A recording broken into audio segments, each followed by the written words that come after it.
How's it going, YouTube? It's Jeff with Rogue7 Tech Support, bringing you another debunking video. Today I'm going to be talking about a user on YouTube by the name of Dinjin201.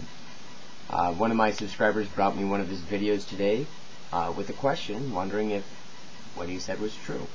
The question was, the video he did was called how to use a USB thumb drive, something like this, as RAM. And in this video he made multiple mistakes and multiple misconceptions of what virtual paging size is and RAM is. So let me continue on with the video. His first mistake was that he said that one of these thumb drives can run up to 408 megabits per second, which is not true. First of all, the fastest production USB thumb drive that I know of and that I own is 50 megabits per second, and that's pretty fast for a thumb drive, but it's nowhere near what RAM can process at. So first off, that was incorrect. If you guys know of any USB thumb drives that run faster than 50 megabits per second, let me know, because I honestly want one. Second of all, his method was off. He said that if we take one of these USB thumb drives and plug it into the back of our computer and add virtual paging to it, that it will act as RAM, which is not true. It will act as virtual paging. There is a gigantic difference between RAM and virtual paging, and I'll explain that to you now. RAM, of course, is hardware that's connected directly to your motherboard that processes all of your open programs and other running processes on your computer. Now when that RAM fills up all the way, so you push your RAM to the limit, it starts shedding things into your virtual memory called pages. These pages are typically 4 kilobit blocks of memory, and they are generally cache.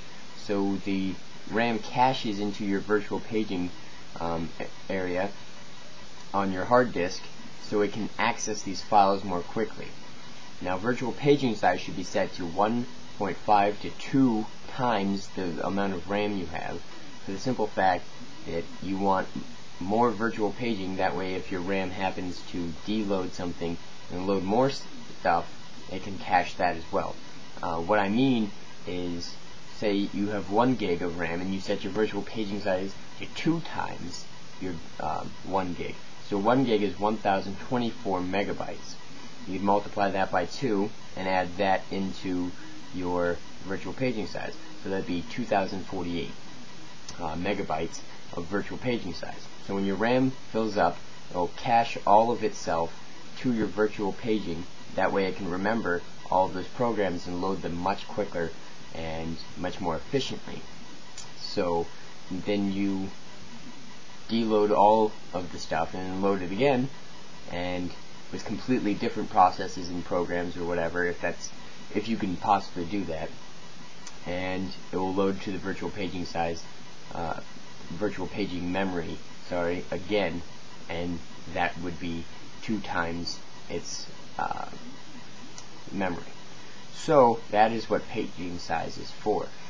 If virtual paging size acted as RAM, we'd all be much happier, because then we could just buy 256 megabits of RAM, stick it on our computer, and set our virtual paging memory to the ceiling, and have the fastest computers ever. But it's not the case. We have to depend on our RAM and our different sizes of RAM, and this is why computers with 512 megabits of RAM cannot necessarily run the same things as something like 4 gigs of RAM. You can't run a video game on your computer that requires you to have 2 gigs of RAM on 512 megabits of RAM and 1.5 more gigs in virtual paging size. So no, RAM is not the same as virtual paging size. You cannot use a USB thumb drive to speed up your computer in Windows XP. You can, however, use it in Vista Ready Boost on your Vista computer, but that will not make a gigantic difference. It will not compare to RAM, and it does not act as RAM, it acts as random cache. So that is my answer. Feel free to check out the video. I'll leave the link for the video in this description box here. If you like my work, please rate, comment, and subscribe. Until next time, this is Rogue7 Tech Support bidding you farewell.